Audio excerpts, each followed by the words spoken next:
를 따르며 여호와를 찾아 구하는 너희는 내게 들을지이다. 너희를 떠낸 반석과 너희를 파낸 우북한 구덩이를 생각하여 보라.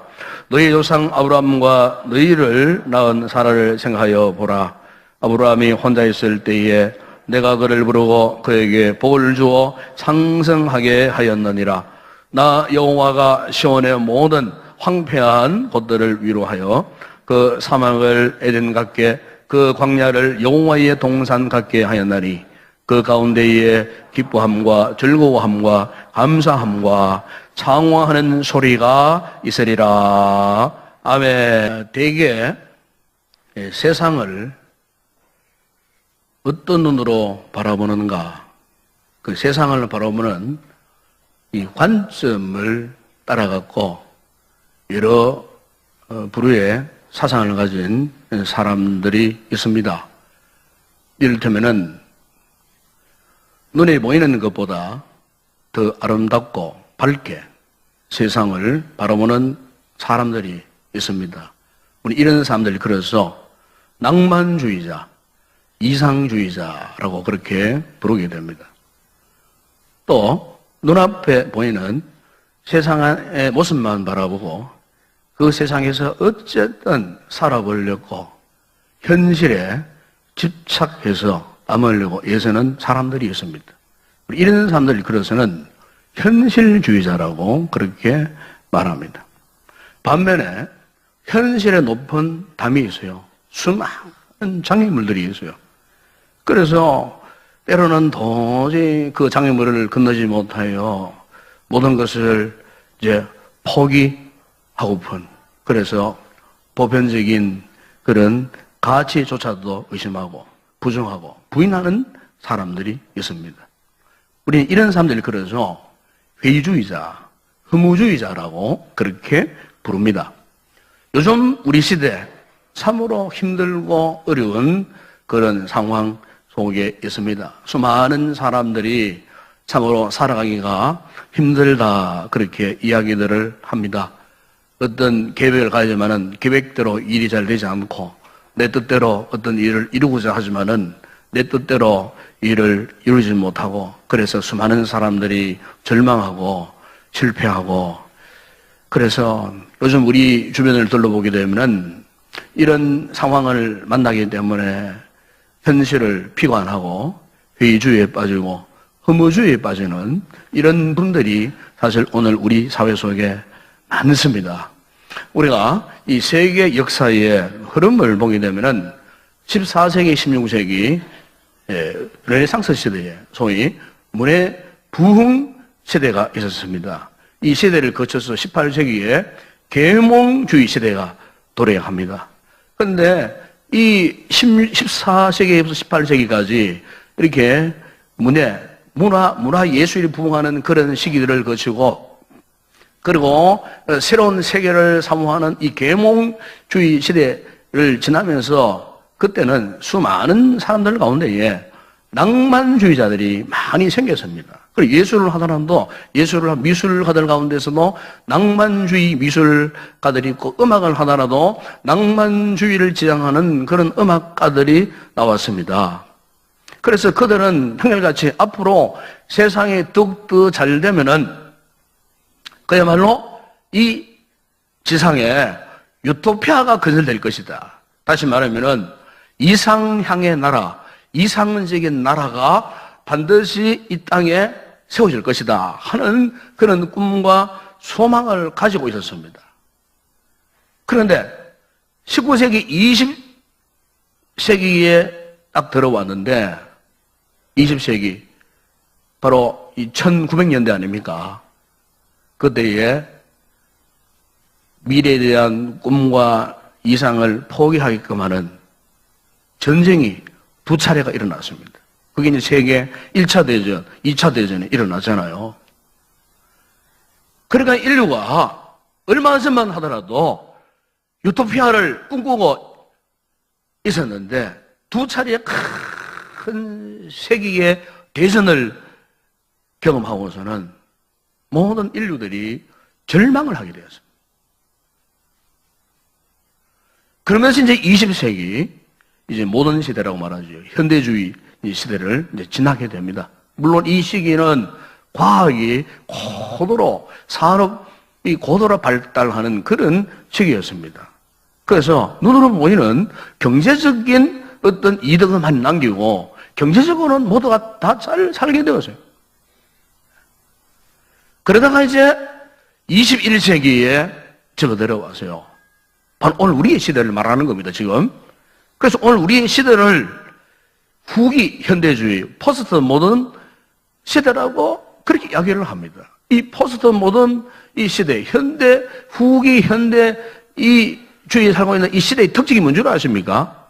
이 시대의 이 특징은 그간에 기존에 있었던 이 보편적인 삶의 가치를 의심을 합니다. 의심을 하고 그동안의 모든 전통적인 질서를 그냥 쉽게 말하면 확 뒤집어 버려요. 확 뒤집어서 완전히 역순으로 해석을 하게 됩니다. 이전에는 듣도 보도 않았던, 이전에 생각하지 못했던 이런 것들이 오늘 후기 현대 사회 속에 살고 있는 우리들에게는 깜짝 놀랄 정도로 두 눈으로 직접 목격을 하게 되는 거예요. 여러분, 옛날에는 남자나 여자가 같이 앉아 있는 것조차도 민망스럽고 부끄러워갖고 어떠했습니까? 서로 자리를 멀리하고 앉아서요. 여러분, 요즘은 어떤 시대입니까?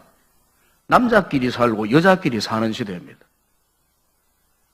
남자끼리 결혼하고 여자끼리 결혼해가 사는 시대예요. 심지어 우리나라도 여자끼리 살아도 남자끼리 살아도 그것을 호적으로 이제는 변호로 인정해 올려주는 그런 시대예요. 이게 여러분 단적인 예지만은 오늘 우리의 이 시대가 자유가 넘쳐가지고 이제는 방종하는 시대로 바뀌어져 버렸어요. 모든 게 너무너무 자유로워요. 자, 여러분, 그러면은 이렇게 사람들이 이 자유롭게 살면요 행복해져야 되잖아요. 네? 자유로워지면은 인생이 즐거워야 되잖아요. 그런데 오늘 우리 현실이 어떻습니까? 이렇게 자유로운 이 시대에 오히려 많은 사람들은 더 깊은 절망감에 빠지는 그와 같은 모습을 보게 됩니다. 수많은 사람들이 현실을 비관하고 회의주의에 빠지고 허무주의에 빠져서 이 시대가 이제는 희망이 없다고 그렇게들 소리치고 있는 모습을 우리 주변에서 우리가 많이 볼 수가 있습니다. 오늘 여러분 본문을 보게 되면은 이스라엘 백성들이 바벨론 포로 생활을 할 때 그 시대를 이야기하는 겁니다. 바로 그 시대의 이스라엘 백성들의 삶의 양상이 바로 오늘 우리의 시대와 거의 흡사하다는 것을 볼 수가 있습니다.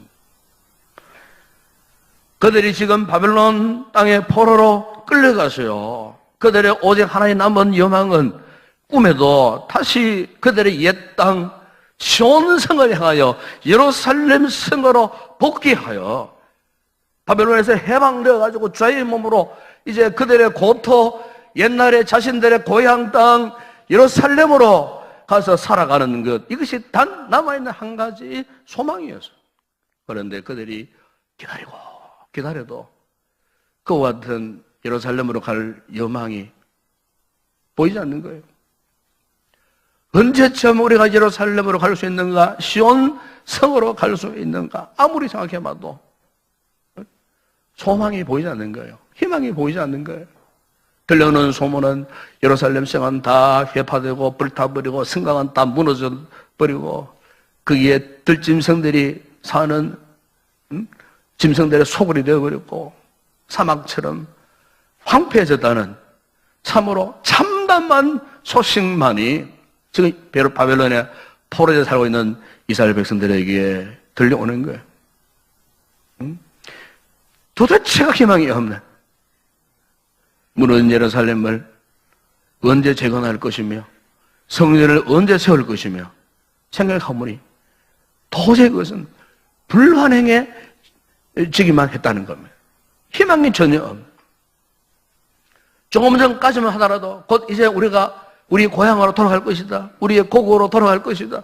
시온성으로 돌아갈 것이다. 라고 하는 이런 이상주의자들이 많았는데 언제부터인가 이 같은 이상주의자들이 사라지고 바벨론의 현실을 회의적으로 바라보고 좌절하고 혐오주의에 빠지는 백성들로만 점점 늘어만 갔다는 겁니다.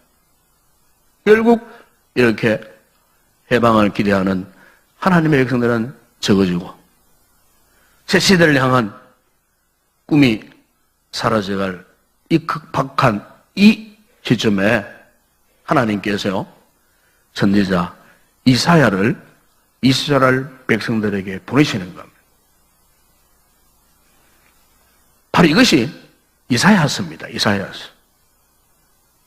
오늘은 이사야서 가운데에 딱 한 부분이에요. 51장 1절 2절에 여러분 그거 보십시오. 본문에 보면 이렇게 말씀하고 있지 않습니까? 의를 따르며 여호와를 찾아고 하는 너희는 내게 들을지어다. 너희를 떠낸 반석과 너희를 파낸 우묵한 구덩이를 생각하여 보라. 너희의 조상 아브라함과 너희를 낳은 사라를 생각하여 보라. 아브라함이 혼자 있을 때에 내가 그를 부르고 그에게 복을 주어 창성하게 하였느니라. 그럼 여기 보시면은 계속해서 두 번씩이나 반복되는 아주 중요한 메시지가 나오죠. 그게 뭡니까? 생각하여 보라는 겁니다. 생각하여 보라. 1절에 보세요. 먼저 너희를 파낸 우묵한 구덩이를 생각하여 보라. 여러분 지금도 그렇지만은 옛날에는요 이제 돌을 다듬어서 이제 성을 만들고 또 집을 짓기 위해서 어떻게 합니까? 돌산으로 갑니다. 돌산. 바로 채석장이 아니에요. 채석장. 채석장에 가가지고 어떻게 합니까? 그것을 파가지고 그것을 걷어내어가지고 그게 이제 짊어지고 싣고 이렇게 와서 이제 집을 짓고 뭐 성을 세우는데 뭐 뚝을 세우는데 그렇게 활용을 하지 않습니까? 우리가 이 채석장에 가보게 되면은 그야말로 막 돌들이만 널브러져 있습니다. 뭐 깊은 웅덩이도 있고 그리고 이 산 기슭에 그 돌을 깎아낸 자국이 푹 파여져 있는 이런 모습. 채석장에 가보게 되면은 정말 흉물이에요. 볼품 없는 웅덩이들, 돌멩이들이 널브러져 막 있고 그런데요. 바로 그곳에서 돌을 이렇게 떠내잖아요. 돌을 떠내면은 석공이 어떻게 합니까? 그 돌을 다듬어 씁니다. 갈고 닦고 이렇게 해서 담도 보게 되면은 거기에서 최고의 이 건축 재료가 나오는 거예요. 아마 여러분 이 수석을 수집하는 그런 분들이 있을 거예요. 처음 수석이 발견된 데는 그저 평범한 돌덩어리에 불과합니다. 강가에, 강변에, 바닷가에 그게 좀 특별하게 생긴 이상한 의미를 담은 그런 돌이 딱 발견되잖아요. 그러면 그 돌을 딱 주고 와가지고 그 유약을 바르고 갈고 문 떼고 광을 해가지고 반짝반짝하게 하면요. 그 돌 색깔이 다 드러나요. 그 돌에 파묻혀 있던 아름다운 문향이 막 드러나요. 그래서 기름으로 싹 닦아서 반짝반짝하게 해가고 그 다음 그 밑에다가 향나무 같은 좋은 고급나무로 받침대를 딱 만들어가지고 거기에 딱 꽂아 놓으면은요. 이게요. 그냥 강가에 그냥 널브러져 있던 그 돌에 그때 그 시절의 돌하고 다듬어져 가지고 곱게 이쁘게 단장되어 가지고 딱 향나무에 올라간 돌하고는요 하늘과 땅 차이에요. 어떤 돌들은 그 돌 하나가 수명 하나가 수백만 원, 정말 귀한 돌은요 심지어 수천만 원짜리 있다 그래요. 여러분 오늘 본문에서 하나님께서 이스라엘 백성들에게 하시고 하는 말은 바로 이거요. 과거에 너희가 어떤 존재였느냐? 그야말로 너희는 과거에 채석장에서 굴러다니던 아무런 볼품도 없던 망가지고 깨어져 버렸던 자연식과 같은 그런 존재가 아니었느냐? 그런데 내가 너희를 불렀어. 나의 백성 삼았어. 내가 너희를 다듬고 갈아서 오늘에 이르도록 최고의 나의 백성이 되도록 하지 않았느냐? 너희 과거를 한번 생각해보라 그 말이에요. 그런 너희를 불러가고 나의 사랑하는 선민 하나님의 백성으로 내가 너희를 삼지 않았다. 그래서 2절에 보시면 또 이렇게 말씀합니다. 너희의 조상 아브라함과 너희를 낳은 사라를 생각하여 보라. 아브라함과 사라가 하나님의 부르심을 받기 전에 그들은 어디서 뭘 한 사람입니까? 우리가 창세기에 보게 되면 그들은 갈대아 우루, 그 당시에 갈대아 우루는 온갖 우상으로 가득한 그런 도성이었습니다. 아브라함과 사라는요, 갈대아 우루에서 지극히 평범한 삶을 살았던 사람들입니다. 특별한 사람들이 아닙니다. 더구나 아브라함의 아버지 데라는 갈대아 우루에서 우상을 만들어가지고 우상을 팔고 연명해 가던 그런 사람이었어요. 그리고 그 아버지 밑에서 우상 장수의 아들로 태어났고 살았던 사람이 아브라함이에요. 사라 역시 어떤 여인이었습니까? 여성으로서 가장 불행의 요건을 가진 여인 아닙니까? 아이를 생산하지 못하는 임신이 불가능한 신체적 약점을 가진 그런 사람이었어요. 한마디로 하나님 보시기에 아브라함이나 사라는요, 아무것도 아닌 인생들이었어요. 근데 놀라운 것은 하나님께서 바로 그들을 찾아오셔서 그들을 부르시고, 우리가 창세기 12장에 보게 되면은 하나님께서 그들과 아브라함과 언약을 맺으시는 장면이 나와요. 거기 보면은 여호와께서 아브라함에게 이르시되 너는 나의 고향 친척과 아버지의 집을 떠나 내가 내게 보여줄 땅으로 가라. 2절 3절에 보십시오. 보면은 내가 너로 큰 민족을 이루고 내게 복을 주어 내 이름을 창대케 하리니 너는 복이 될지라. 너를 축복하는 자에게는 네가 복을 내리고 너를 저주하는 자에게는 내가 저주하리니 땅의 모든 족속에 너로 말미암아 복을 얻을 것이라고 했어요. 하나님께서 그야말로 아무것도 아닌 아무런 볼품도 없는 그 인생들을 부르셔갖고 하나님과 그냥 1대1로 축복의 언약을 맺으시는 장면들을 거기에서 볼 수가 있어요. 오늘 본문을 보시면은 지금 현실을 회의적으로 바라보고 좌절하고 피곤하고 허무주의에 빠져있던 이스라엘 백성들을 다시 희망적인 백성들로 세우시기 위해서 하시는 말씀이 바로 이거예요. 너희들의 이 같은 과거를 한번 생각해봐라. 채석장에 움푹 파인 구덩이처럼 떠 있었던 깨어지고 거칠은 돌멩이처럼 전혀 볼품 없었던 아브라함과 사라와 같았던 너희들, 내가 너희들을 불러서 은혜를 베풀지 않았느냐. 내가 너희들을 불러서 하나님의 선민 백성으로서의 축복을 너희들에게 주지 않았느냐. 이것을 한번 생각하여 보라. 여러분, 요즘 우리나라가 처한 상황을 보면은 80년대 이후에 가장 지금 절망적이고 어두운 상황이 지금 놓여져 있다고 합니다. 신뢰했던 리더십에 대한 큰 실망과 함께 이제는 더 이상 어떤 리더십도 쉽게 믿을 수 없을 정도로 수많은 사람들이 지금 불신감에 팽배해져 있습니다. 지금 우리 사회가 큰 상처, 트라우마에 지금 빠져 있습니다.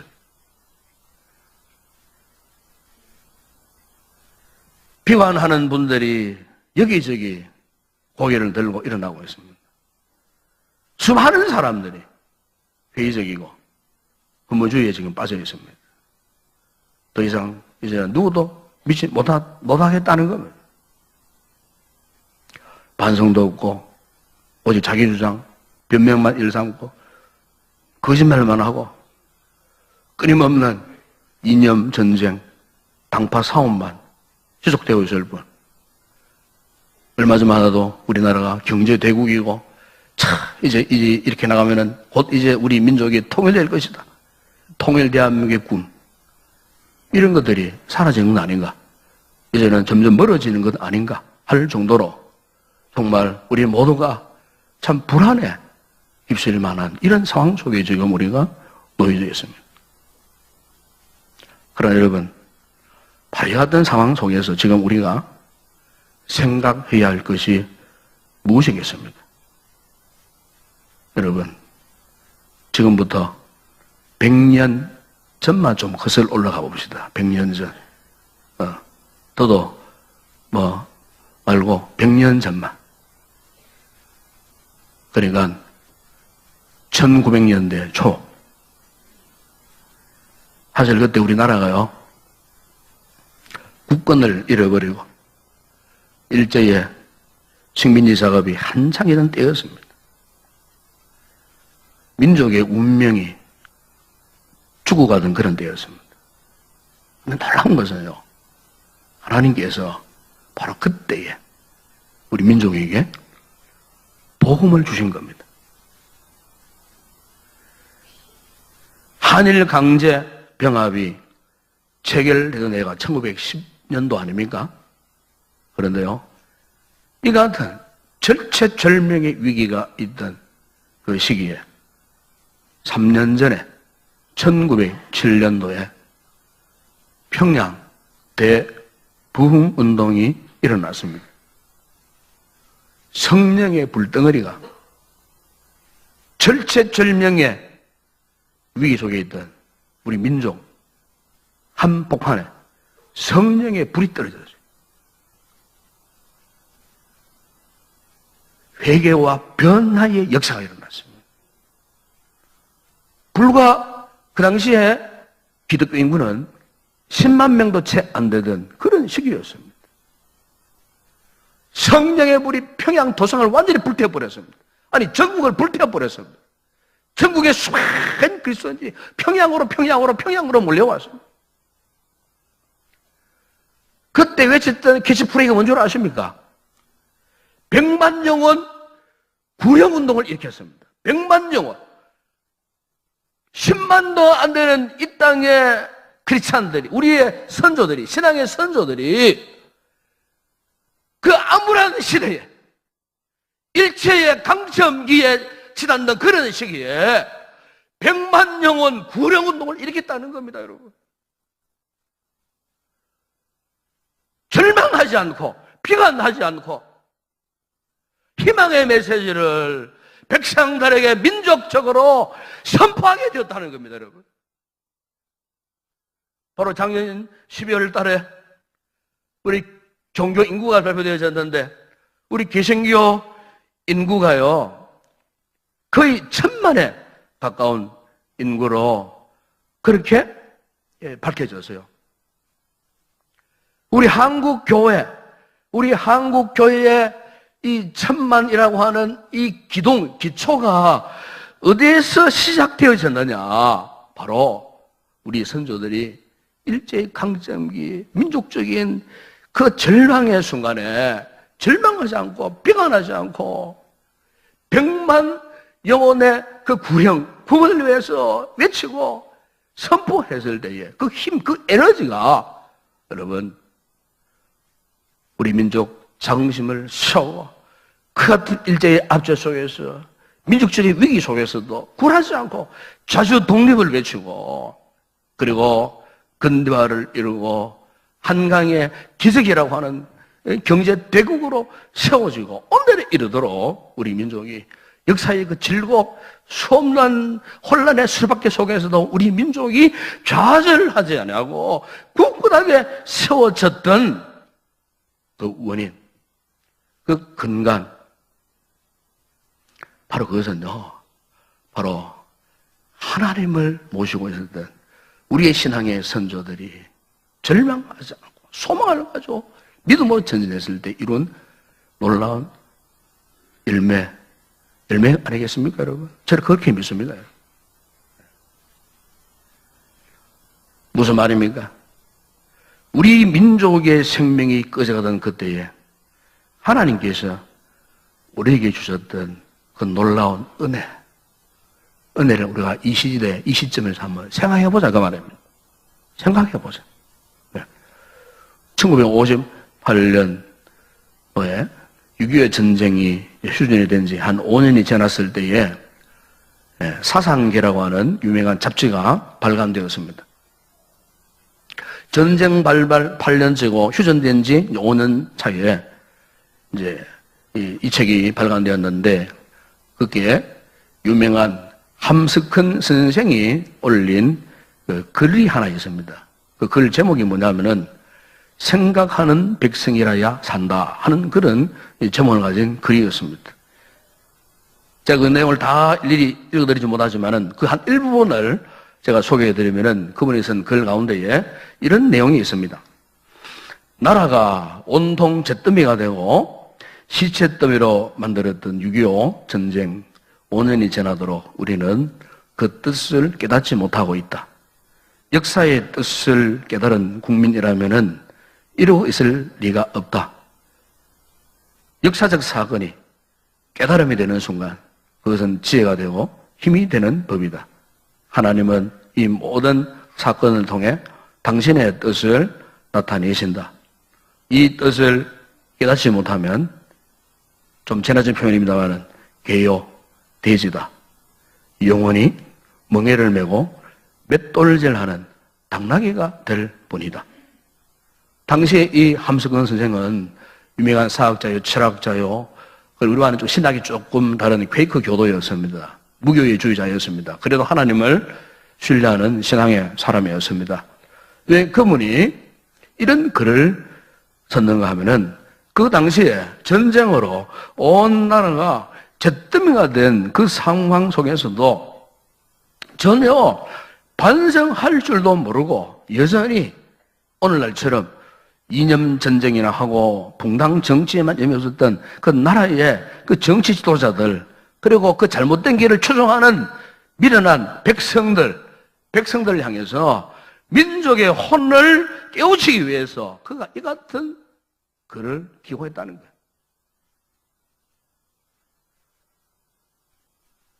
참으로 오늘 우리 시대가 귀담아야 할 그런 내용이 아닌가 생각되어져요. 여러분, 오늘 본문에서 선지자 이사야가 이스라엘 백성들이 던진 메시지 또한 바로 이 같은 맥락에서 한 거예요. 더 이상 절망하거나 허무의 역사 앞에서 희생물이 되지 말라. 새로운 미래를 창조하려면은 하나님을 바라봐라. 하나님께서 너희들 과거에 어떤 은혜를 베풀어 주셨는지, 과거에 너희가 받았던 그 믿음의 축복을 한번 생각해봐라. 너희들이 경험했던 그 놀라운 하나님의 은혜를 한번 기억해봐라. 그 이상 이제는 비관적이 되지 말라. 절망하지 말라. 희망적으로 살아라 하는 메시지가 바로 오늘 본문의 내용이에요. 여러분, 그렇습니다. 하나님께서는 오늘도 이 같은 과거를 잊지 않는 개인이나 민족에게 미래의 비전을 주시는 거예요. 그래서 오늘 보면 여러분 3절에 보십시오. 또 하나의 메시지가 뭡니까?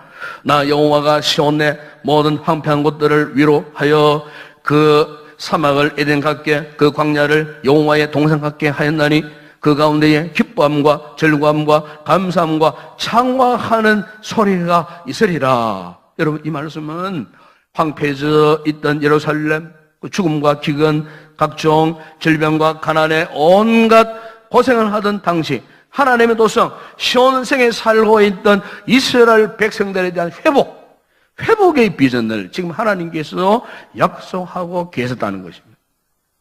한마디로 미래지향적인 그런 비전을 바라봐라. 미래를 향한 꿈과 비전을 가져야 너희가 회복될 수 있고 살아남을 수 있다는 겁니다. 아직 너희들이 여전히 바벨론 포로에 살고 있을지라도 이 같은 꿈과 비전이 있다면은 절대로 너희들은 멸망하지 않는다는 겁니다. 좌절할 필요가 없다는 겁니다. 여러분, 그 이유가 무엇이겠습니까? 하나님께서 그들에게 소망이 되어 주시기 때문에 그렇다는 겁니다, 여러분. 하나님께서 그들의 소망, 시온의 모든 황폐한 곳들을 위로하시는 하나님이 계시기 때문이라는 거죠. 하나님께서 광야를 여호와의 동산 같게 해 주시기 때문에 하는 거예요. 하나님께서 그들에게 기쁨과 즐거움을 감사함과 창화하는 소리가 있게 해 주시는 분이기 때문에 이 하나님, 이 하나님을 바라보라는 거예요. 하나님을 소망으로 삼으라는 거예요. 여러분, 비록 오늘 우리나라가 참으로 어떤 면에는 굉장히 절망적입니다. 희망이 없어 보입니다. 그러나 여러분, 아직도 우리에게는 유일한 소망이 있어요. 유일한 희망이 있어요. 여러분 개인도, 우리 교회도, 우리 한국 교회도, 우리 대한민국도 아직도 소망이 있어요. 그 소망이 무엇입니까? 하나님을 바라보는 거예요. 아멘? 하나님이 아직 우리의 소망이 되어주시기 때문에 그렇다는 거예요. 비록 수많은 사람들이 낙심하고 아파하고 고통하고 분노하고 눈물 흘리는 이런 파국 속에 있달지라도 우리가 비가 나거나 자포자기하거나 절망할 필요가 없다는 겁니다. 왜? 하나님이 우리와 지금도 함께 계신다는 거예요. 그 하나님이 오늘 우리의 민족의 소망이고 우리의 가정의 소망이고 여러분 개인의 소망이 되어주시기 때문에 우리는 절대로 모든 것을 포기하고 무기력에 빠질 필요가 없다는 겁니다. 유명한 심리학자였던 마틴 셀리그만이 이런 시험을 했어요. 강아지 24마리, 강아지 24마리를 가지고 8마리씩 ABC 그룹으로 이제 각각 다른 방에 이렇게 가둬놓고 특별한 실험을 했습니다. 했는데 먼저 A 그룹에 8마리 이 개를 특별한 실험방에 집어넣고 어떻게 했냐면은 고통스러운 이 전기 충격을 줬어요. 전기 충격. 전기 충격을 줬는데 그런데 바닥에다가 스위치를 달아놨어요. 빨간 스위치를. 그러니까 이제 전기 충격을 받았던 이 개들이 막 살아남으려고 막 발버둥 치다 보니까 바닥에 빨간 스위치가 하나 있는 거예요. 그러니까 이제 개들이 코를 대고 막 그 스위치를 막 눌렀어요. 또 누르니까 전기가 딱 스톱돼 버려요. 그리고 이제 B그룹 개들에게는 역시 비슷한 방을 만들어갖고 이제 A그룹 개들이 경험했던 이 전기 고통을 이제 당하도록 전기를 넣었어요. 그런데 역시 같은 방에 빨간 스위치가 있지만은 그 스위치는 작동하지 않는 스위치였어요. 그런 개들이 이 전기 충격이 고통스러워하면서 막 살아남으려고 마음만 이 스위치를 눌러봐도 여전히 작동하지 않는 거예요. 여전히 막 전기 충격으로 막 고통을 당하는 이런 상황이었어요.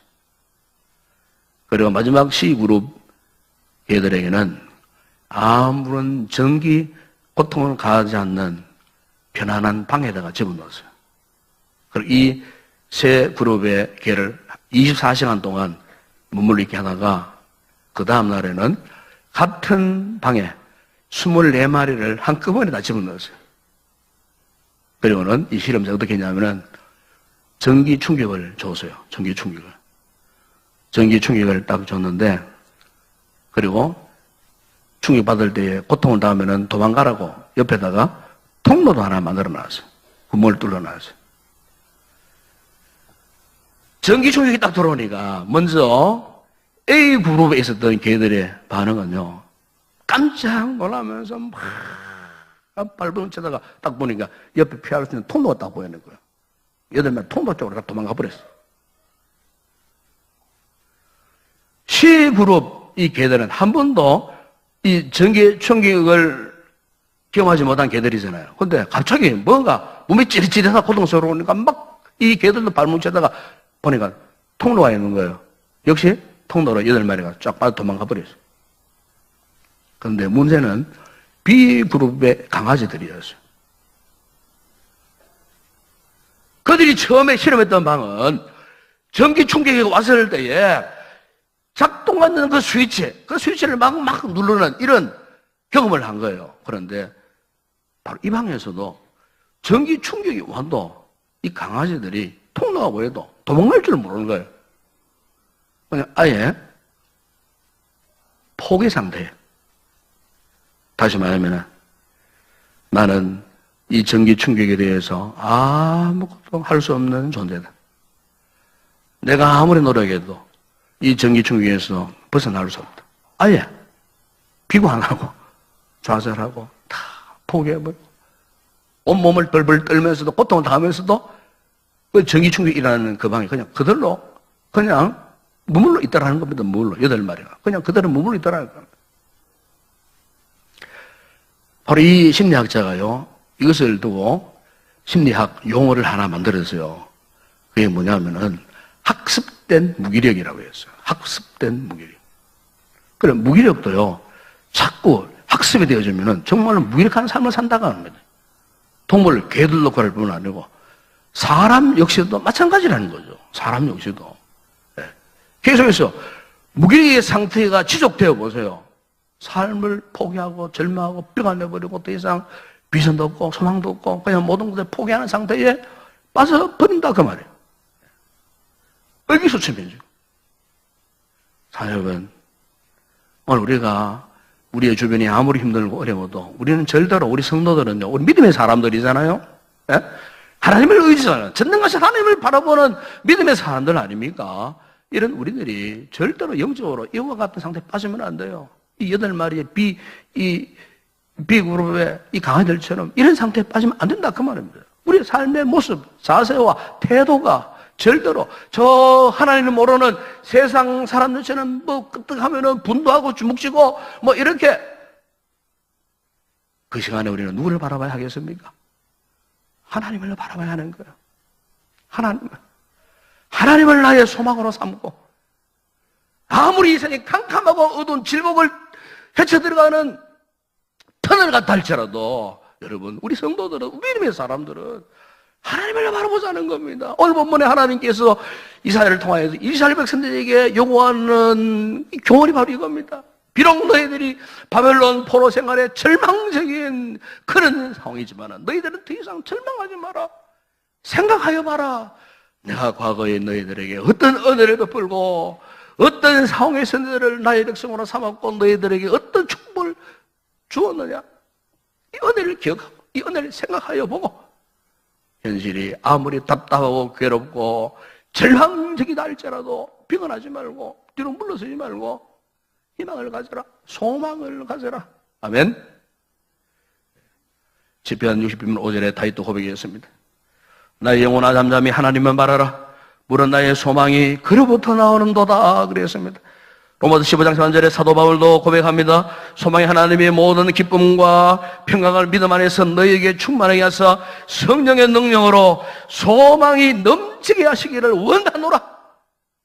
예레미야 29장 11절에 여호와의 말씀이니라. 너희를 향한 나의 생각을 내가 하나니 평안해요 재앙이 아니니라. 너희에게 미래와 희망을 주는 것이니라. 아멘. 그러므로 여러분, 오늘 이사야 선지자가 좌절과 흠의 역사 앞에서 절망하고 있는 이스라엘 백성들에게 정을 향하여 생각하여 봐라. 생각하여 봐라. 이 메시지.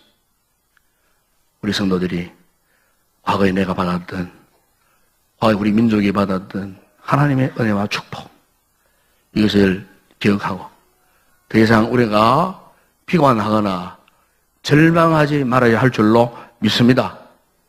우리에 대한 미래와 희망, 우리에게 소망을 주시는 그 좋으신 하나님을 바라보고 장차 우리의 모두를 이 땅을 회복해 가실 미래에 대한 신령한 비전을 갖고 우리가 새로운 날, 새로운 세대를 꿈꾸고 이 2017년도를 힘있게 전진해가는 그런 믿음의 성을 되기를 주의 이름으로 축원합니다.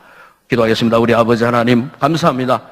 우리의 처한 상황이 답답하고 암담하다 할지라도 그러나 우리가 포기하지 말아야 할 것은 전능하신 하나님을 나의 소망으로 삼는 일입니다. 교회가 하나님을 소망 삼고 우리 민족이 하나님을 소망으로 삼을 때에 하나님의 베푸신 과거의 은혜와 축복을 생각할 때에 우리에게는 새로운 희망이 솟고 소망이 생기고 믿음의 새로운 다짐이 생겨나서 어떠한 장애물 앞에서도 쉽게 좌절하지 않고 믿음으로 승리하여 나가는 성도들이 될 줄로 믿습니다. 아버지, 오늘 우리 민족을 사랑하여 주시고 이 땅을 사랑하여 주시고 우리 백성들을 사랑하여 주시고 우리 한국 교회들을 사랑하여 주시고 우리 모든 성도들을 사랑하여 주시고 어떠한 상속이 있다 할지라도 절대로 비관주의자가 되지 않고 허무주의자가 되지 않고 희망과 소망을 가지고 이 한 해 동안 믿음으로 승리하며 우리의 비전을 이루어 나가는 위대한 성도들 되어줄 수 있도록 축복하여 주시옵소서. 예수님의 이름으로 기도드리옵나이다. 아멘.